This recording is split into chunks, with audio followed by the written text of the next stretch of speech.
Once we have begun to master our acceleration technique, we can move on to absolute maximal speed. Our acceleration is going to set us up for good posture, good mechanics in our absolute speed. One big difference you'll notice from a leg mechanic standpoint: acceleration, our legs run a piston action. When you get to more maximal speed, it's going to become more cyclical. We're going to start once again with our wall series. First drill is going to be a static hold. Make sure we have enough strength in our hip flexors and our core. With this static hold, we want to be upright, strong as steel from our head down to our heel. Leg that's in the air, we want to get that knee above 90 degrees above our hip, and we want the foot to be slightly behind the knee, but it's above the foot that's planted on the ground.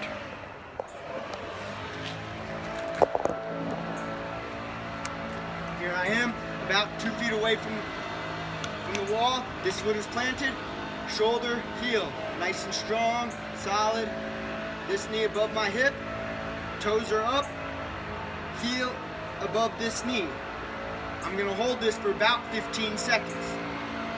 Nice and tall, belt buckle forward.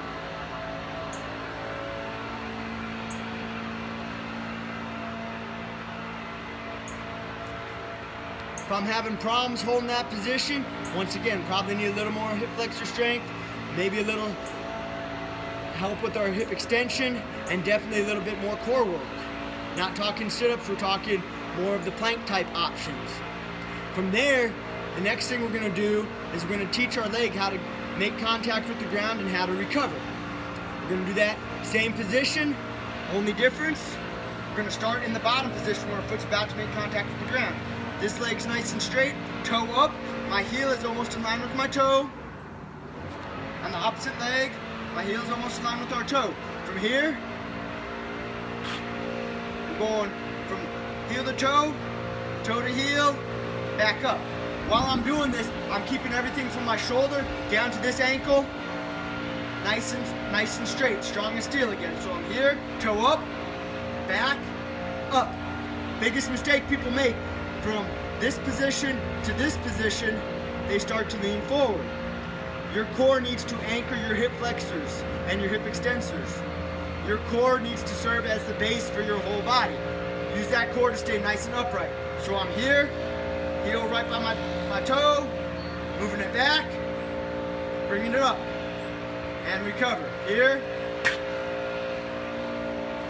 I'm not rocking back and forth. I am staying anchored nice and tall. Here, and up. That was our 3-position series. We started the recovery leg, our heel was in line with our toe. We brought it back, so our recovery leg toe was in line with our heel, and then we snapped it back up to the sky.